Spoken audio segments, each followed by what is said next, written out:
தளபதி விஜய் அவர்களோட அடுத்த படமான தளபதி 63ல ஷாருக் கான் அவர்கள் வந்து ஒரு ரோல் வந்து பண்றாரு அப்படிங்கிற மாதிரியான பேச்சுக்கள் வந்து போயிட்டு இருந்துச்சு. அது கிட்டத்தட்ட வந்து என்ன மாதிரி ரோல் வந்து பண்றாரு அப்படிங்கிற மாதிரியான பேச்சுக்கள் தான் வந்து இப்போ போயிட்டு இருக்குது. பிளஸ் எந்த இடத்துல வராரு அப்படிங்கிற இது கூட வந்து கிட்டத்தட்ட வந்து சொல்லி இருந்திருக்காங்க. இதுக்கு முன்னதான் வந்து தளபதி விஜய் அவர்களுக்கு வந்து படத்துல வில்லனா வந்து ஜாக்கி ஷெரஃப் அவர்கள் தான் வந்து பண்றாங்க அப்படி மாதிரியான பேச்சுக்கள் போயிட்டு இருந்துச்சு. ஜாக்கி ஷெரஃப்க்கு மேல ஒரு வில்லன் வந்து இருக்கிறாரு, அதுதான் வந்து ஷாருக் கான் அவர்கள் வந்து பண்ண போற ரோல் அப்படிங்கிற மாதிரியான பேச்சுக்கள் தான் வந்து போயிட்டு இருக்குது. இவர் இந்த படத்துல வந்து மெயின் வில்லன் ரோல் தான் பண்றாரு. பிளஸ் படத்துல கடைசி 15 நிமிஷம் தான் வராரு. ஸோ இவரை பத்தி வந்து ஸ்டார்டிங்ல இருந்தே வந்து சின்னதா வந்து பில்ட் பண்ணிட்டே வராங்க. கடைசியில தான் வந்து இந்த வில்லனை வந்து ரிவீல் பண்ணி காட்டுற மாதிரியான கதைக்களமா தான் வந்து இந்த இது அமைஞ்சிருக்குன்னு வந்து பேச்சுக்கள் போயிட்டு இருக்குது. ஸோ ஒருவேளை நம்ம ஷாருக் கான் அவர்கள் வந்து இந்த மாதிரி படத்துல வந்து இந்த ரோல்ல வந்து நடிச்சாருன்னா இந்த தளபதி 63 படமானது வந்து சவுத் இந்தியன் மூவியா மட்டும் இல்லாம ஒரு பேன் இண்டியன் மூவியா மாறக்கான வாய்ப்புகள் ஜாஸ்தியாவே இருக்குது. ஸோ அட்லி அவர்களுமே வந்து இந்த வேலையில தான் வந்து ரொம்ப மும்முரமா இறங்கி அந்த 50 நாள் ஷூட்டிங்கான வேலைப்பாடுல வந்து இறங்கி இருக்காரு.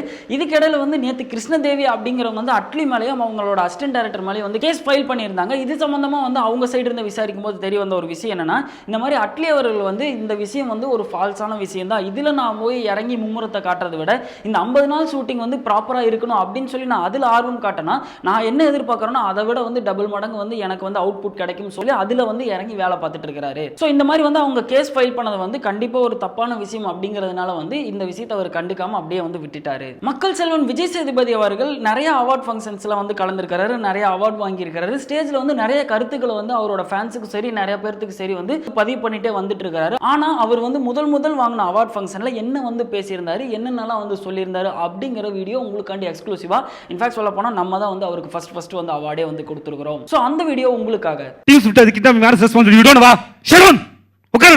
நான் ஒரு கதை கேட்டு முடிச்சோன்னா எங்கேயாவது எனக்கு போர் வச்சுருந்தா அந்த இடத்த மார்க் பண்ணிட்டு கேட்பேன், இல்லை இந்த இடத்துல நான் கொஞ்சம் வெளியே போயிட்டேன் அது என்னன்னு தெரியல அப்படின்னு. உங்களுக்கு தொழில் தெரினா உங்களை அசிங்கப்படுத்துவாங்க சில இடத்துல, அது கண்டிப்பாக அசிங்கப்படுத்துவாங்க. ஆனால் அவங்களாம் தேவை நமக்கு, அவங்க தான் எனர்ஜி பூஸ்டர். நம்ம இங்கே இருக்கலாமா இல்லை இந்த இடத்த காலி பண்ணிட்டு போயிடலாமான்னு யோசிக்க தோணும் ஒரு ஸ்டேஜில். ஸோ அந்த மூமெண்ட் வந்து எனக்கு பெரிய கான்ஃபிடென்ட் கொடுத்தது. லெஜெண்ட்டு அவரே ஃபோட்டோ எடுத்துட்டாரு, அப்போ நம்ம கண்டிப்பாக இங்கே இருந்துருவோன்னு பெரிய நம்பிக்கை கொடுத்தது எனக்கு. நான் கண்டிப்பாக நானே போகிறனாலும் சினிமா என்னை விடாது, நான் இருப்பேன் கண்டிப்பாக அப்படின்னு சொல்லிட்டு தான் வீட்டில். ஒரு ஹீரோ மீட் பண்ணுறது அது நீங்கள் பாலைவனத்தோடு போய் தண்ணி குடிச்சிடலாம், அந்த அளவுக்கு கஷ்டப்பட்டு இருந்தாங்க. என்னெல்லாம் சாக்லேட் பேட்டாக கண்டிப்பாக பார்க்கவே முடியாது. விஜய், உங்களுடைய பிலீஃப் என்ன லைஃப்பில் பேசிக்கலாம்?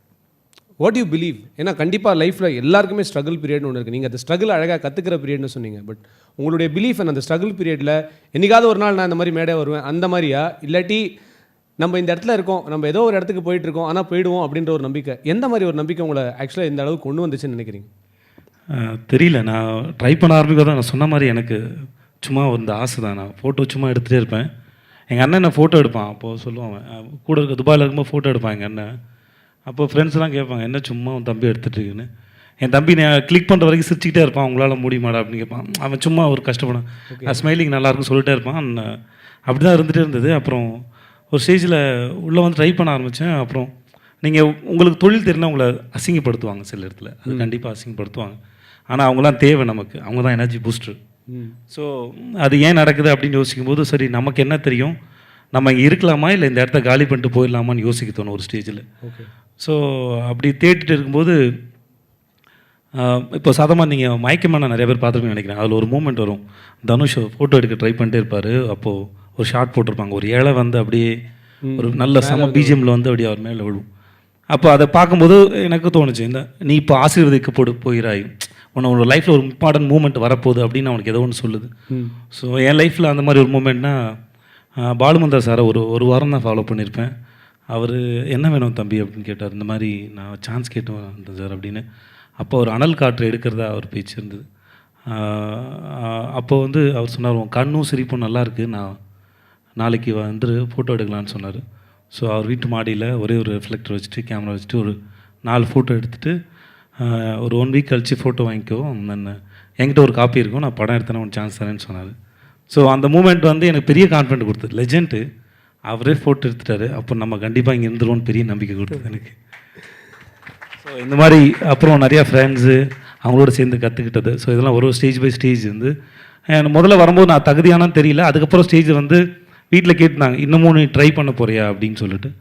அப்போது முதல்ல எனக்கு தெரியாது, ஆனால் இப்போ நான் சரியான ஆள், நான் கண்டிப்பாக நானே போகிறனாலும் சினிமா என்னை விடாது, நான் இருப்பேன் கண்டிப்பாக அப்படின்னு சொல்லிட்டு தான் அந்த வீட்டில். ஸோ அந்த நம்பிக்கை எனக்கு இருந்தது. லவ்லி. விஜய், உங்களை பற்றி இன்னொரு விஷயம் நான் பத்திரிகையில் படித்தேன், ரொம்ப நம்பகமான பத்திரிகை தான். அதாவது 2014 2015 வரைக்கும் நான் பிஸியாக இருக்கேன், தயவு செஞ்சு நல்ல கதைகளோட வரவங்க என்கிட்ட டைம் வேஸ்ட் பண்ணுறதோட இன்னும் நிறைய திறமையான நடிகர்கள் இருக்காங்க, நீங்களே ரெஃபர் பண்ணிலாம் சில பேர் அனுப்புறீங்க அப்படின்னு கேள்விப்பட்டேன். உண்மையிலே நீங்கள் இதை பண்ணுறீங்க அப்படின்ற ஒரு உள்ளுணர்வு எங்கள் எல்லாருக்குமே இருக்குது. பட் எப்படி தனக்கு வர வாய்ப்பு அடுத்தவங்களுக்கு கொடுக்குற ஒரு மனசு எப்படி வருது உங்களுக்கு பேசிக்கா? இல்லை, நான் இங்கே ஒன்றும் கோடம்பாக்கத்தில் டோக்கன் போட்டு யாரையும் நிறுத்தி வைக்க முடியாது. இல்லை, அது அது அவ்வளோ பெருமையாக பேசுகிற விஷயம்லாம் ஒன்றும் இல்லை. ஏன்னா நான் என்னோடய ஃப்ரெண்ட்ஸ் நிறைய பேர் அசிஸ்டன்ட் டைரக்டர்ஸ் தான் பார்த்துருக்கேன். அவங்க வந்து ட்ரை பண்ணும்போது ஒரு ஹீரோ மீட் பண்ணுறது அது நீங்கள் பாலைவனத்தில் கூட போய் தண்ணி குடிச்சிடலாம், அந்தளவுக்கு கஷ்டப்பட்டு இருந்தாங்க பல வருஷமாக. ஸோ நான் கதை கேட்டு தான் நல்லா இருந்ததுன்னா நான் முன்னாடியே சொல்லிடுவேன், நான் இவ்வளோ நாள் பிஸியாக இருக்கேன், ஸோ எனக்காக வெயிட் பண்ணதை விட்டுட்டு நீங்கள் வேறு யாராவது சொல்லுங்கன்னு. ஸோ நான் சில பேர் கேட்டிருப்பேன், அவங்களுக்கு டேட் ரொம்ப தள்ளி இருக்கும், நீங்கள் வேறு ஆப்ஷன்ஸ் இருந்தால் சொல்லுங்கள், நான் வேணால் அந்த ஹீரோட்ட பேசி பார்க்குறேன் அப்படின்னு சொல்லுவேன். ஸோ அவ்வளோதானே ஒழியா இது அவ்வளோ பெரிய விஷயமா தெரியல எனக்கு. நான் இன்னொருத்தனோட லைஃப் ஒரு 2 வருஷம் 3 வருஷம் நான் வெயிட் பண்ணியிருக்கேன், எனக்கு தெரியும் அந்த வலியும் வேதனை. ஸோ அவங்க ஏன் காத்துக்கிட்டு இருக்கணும், வேற ஒருத்தர் படம் பண்ணட்டுமே. அவன் ஒருத்தரும் ஒரே ஒரு படம் பண்ணுறதுக்கு மட்டும் இங்கே யாரும் வரதில்லை. ஸோ கண்டிப்பாக தப்பு இல்லைன்னு தோணும். மொத்தமாக சினிமா தானே, நாங்கள் எல்லாம் அதை சார்ந்து தானே இருக்கோம். Very good. So Vijay Sethupathi, இப்போது உங்களை பற்றி ஒரே ஒரு விஷயம் தான் கடைசியாக நான் சொல்கிறது என்னென்னா, எல்லாருமே நீங்கள் வந்து ரொம்ப ஒரு மாதிரி நான் லீனியர் சினிமாவில் நீங்கள் நிறைய விஷயங்கள் பண்ணுறீங்க, அது பெருசாக கமர்ஷியலாக ஹிட் ஆகுது அப்படின்றாங்க. ஒரு கமர்ஷியல் ஃபார்முலாவில் இருக்கக்கூடிய சினிமா நீங்கள் பண்ணுவீங்களா? ஒரு 4 பாட்டு 5 ஃபைட்டு அந்த மாதிரி படங்கள் பண்ணுற ஒரு ஐடியாவில் இருக்கீங்களா? இல்லை இதை அப்படி ஏன் பிரித்து பார்க்குறாங்க எனக்கு தெரியல. இல்லை அப்படி தான் கேட்கணும். இல்லை, ஒன்று அப்படி பண்ணால் நீங்கள் சாக்லேட் பாய் அப்போ நடிப்பு கேட்டாங்க, என்னெல்லாம் சாக்லேட் பாய்ட்டாக கண்டிப்பாக பார்க்கவே முடியாது. அண்ட் தென் கமர்ஷியல் சினிமான்னு எனக்கு எப்படின்னு தெரியல. இப்போ சூதுகம்லேயும் உங்களுக்கு 4 பாட்டு இருக்குது. அண்ட் ஒரு ஸ்கிரிப்ட், அதோட எந்த சினிமா இருந்தாலுமே கொஞ்ச நேரத்தில் இவர் ஹீரோ இவர் ஹீரோயின்னு ஒரு சம்பவம் நடக்க போகுது, அதனால் என்ன ஆகுது அப்படி தான் தொடங்க போகுது எல்லா கதையுமே. ஸோ என்னோடய கதைகளும் அப்படி தான் இருக்குது. ஸோ என்ன அதை பிரித்து பார்க்கலாம் தெரியல. என்னோடய கதைகளும் அதுக்கு உண்டான பேட்டர்னில் தான் இருக்குது. ஓகே. ஸோ எந்த பேட்டர்ன் ஃபிலிம்ஸாக இருந்தாலும் இன்ட்ரெஸ்டிங்காக இருக்குது. அதான் எனக்கு ஒரு பார்க்குறேன் அப்படின்னா எனக்கு அந்த கதை கடைசி வரைக்குமே எனக்கு கொண்டு போகணும். சில கதைகள் வந்து படம் முடியுதுக்கு ஒரு அரை மணி நேரத்துக்கு முன்னாடி முடிஞ்சிடும், என்னென்னு தெரியும். ஸோ அது அங்கேயே முடிஞ்சு தெரியும்.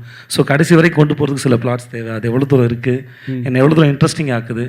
நான் ஒரு கதை கேட்டு முடிச்சோன்னா எங்கேயாவது எனக்கு போர் வச்சுருந்தா அந்த இடத்த மார்க் பண்ணிட்டு கேட்பேன். இல்லை இந்த இடத்துல நான் கொஞ்சம் வெளியே போயிட்டேன், அது என்னன்னு தெரியல அப்படின்னு சந்தேகங்கள் அப்படி கேட்டு தான் பண்ணுவேன். ஸோ கதை சுவாரஸ்யமாக இருக்கணும், அது அப்படி தான் எனக்கு பிடிச்சிருந்ததுன்னா பார்க்குறேன். அவ்வளோதான். Okay, that instinct guides you. But உங்களை இந்த ஸ்டேஜில் வச்சுக்கிட்டு உங்களோட ரசிகர்கள் அத்தனை பேர் இருக்காங்க, எல்லோரும் உங்களுக்காக வெயிட் பண்ணுறாங்கன்னு வேறு சொன்னீங்க. ரொம்ப அழகாக இத்தனை நேரம் நின்றாங்க அப்படின்றதுக்காகவாது அந்த சரித்திர புகழ் பெற்ற 2 வரிகளை நீங்கள் சொல்லணும்னு ஆசைப்பட்றேன். டீம் ஸ்பிளிட் அது கிட்ட மேனஸ் ரெஸ்பான்சிபிலிட்டி யூ டோன்ட் வா ஷரோன் உட்காருடா. இது என்னது ஆக்சுவலாக? Team split of the kidnapping menace responsibility you don't நோவா. Thanks so much Vijay. April 26ஆம் தேதி உலகமே திரும்பி பார்க்க போகிற ஒரு விஷயம் வந்து நடக்க போகுது. அவெஞ்சர்ஸ் எண்டு கேம் வந்து ரிலீஸ் ஆக போகுது. அதுக்கான டிக்கெட் புக்கிங்ஸ் எல்லாம் வந்து ரொம்ப வேகமாக வந்து நடந்துட்டு இருக்குது.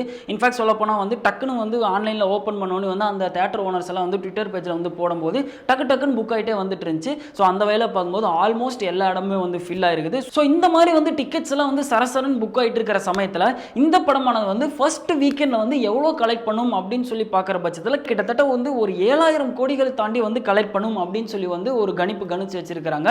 ஸோ அவங்க கணிப்பு மிஸ் ஆகாது அப்படின்னு சொல்லி தான் வந்து நாங்களும் எதிர்பார்க்குறோம். காஞ்சனா 3 படமானது ரிலீஸ் ஆகி கிட்டத்தட்ட வந்து 5 நாட்கள் தாண்டி ஓடிட்டு இருக்குது. இன்னுமே வந்து சக்ஸஸ்ஃபுல்லாக தான் வந்து போயிட்டு இருக்குது. ஆல்ரெடி படம் வந்து பாக்ஸ் ஆஃபீஸ் வைஸ் வந்து ஒரு பிளாக் பஸ்டர் ஹிட் வந்து கொடுத்தாச்சு. இன்னுமே வந்து தேட்டரில் சக்ஸஸ்ஃபுல்லாக போயிட்டு இருக்க சமயத்தில் அவெஞ்சர்ஸ் படமானது வந்து ரிலீஸ் ஆக போகுது. இன்னும் சொல்ல போனால் பிஎன்சி சைடில் இருக்கிற மல்டி ஸ்க்ரீன்ஸில் வந்து அவெஞ்சர்ஸ் படமானது வந்து எடுத்திருக்காங்க. ஆனால் ஒரு சில தேட்டரில் காஞ்சனா 3 நல்லா போயிட்டு இருக்கிறனால அவங்க எல்லாரும் வந்து அவெஞ்சர்ஸ் வந்து எடுக்காமல் இருக்காங்க இப்போ வரைக்கும். ஸோ காஞ்சனா 3 மக்கள் மத்தியில் ஒரு மிகப்பெரிய வரவேற்பை பெற்றிருக்குது. அதே மாதிரி காஞ்சனா 2 ஆனது வேற லெவல் வந்து பிளாக் பஸ்டர் ஹிட் கொடுத்திருந்த சமயத்தில் இந்த படமானது வந்து ஹிந்தியில் வந்து ரீமேக் பண்ணுறாங்க. ஸோ காஞ்சனா 2 ஆனது ஹிந்தியில் ரீமேக் பண்ணுறதுல நம்ம அக்ஷய்குமார் அவர்கள் வந்து ராவா லாரன்ஸோட ரோல் தான் வந்து பண்ண போறாரு. ஏப்ரல் 24 காட் ஆஃப் கிரிக்கெட்டோட ஹாப்பி பர்த்டே, நம்ம சச்சின் தெண்டுல்கரோட பிறந்த நாள். இன்ஃபேக்ட் சொல்ல போனால் வந்து கிரிக்கெட்ல இருந்து நிறைய பேர் வந்து ஃபேமஸ் ஆயிருப்பாங்க. ஆனால் கிரிக்கெட்டே ஃபேமஸ் ஆக்குனது வந்து சச்சின் தான் அப்படின்னு சொல்லி வந்து நிறைய பேர் வந்து வாட்ஸ்அப் ஸ்டேட்டஸில் ட்ரெயின் விட்டுருக்காங்க. உண்மை சொல்லணும் அந்த மாதிரி தான் வந்து நடந்துட்டு இருக்குது. இவர் வந்து மும்பை இந்தியன்ஸுக்காக வந்து ஐபிஎல் வந்து விளையாடிருந்தாரு. நேற்று வந்து நம்ம சென்னை சூப்பர் கிங்ஸ்ல வந்து வாட்சன் வந்து 96 ரன்ஸ் கிட்ட வந்து அடிச்சிருந்தாரு. இன்ஃபேக்ட் சொல்ல போனால் இதுக்கு முன்னாடி மேட்சஸ்ல வந்து அவர் சரியா பர்ஃபார்ம் பண்ணாட்டியுமே வந்து இந்த மேட்ச்ல வேற லெவலில் வந்து பர்ஃபார்ம் பண்ணியிருந்தாரு. அதையும் அவரே வந்து அந்த இடத்துல வந்து மென்ஷன் பண்ணியிருந்தாரு. என் மேலே எனக்கே நம்பிக்கை இல்லை, எப்படி தான் வந்து தோனி அவர்கள் வந்து என் மேலே நம்பிக்கை வச்சு எந்த ஒரு மீட்டிங்லையுமே வந்து இந்த மாதிரி வந்து பண்ணுங்க அப்படின்லாம் வந்து எந்த ஒரு அட்வைஸுமே வந்து கொடுக்காம இருக்காருன்னு எனக்கு தெரியல.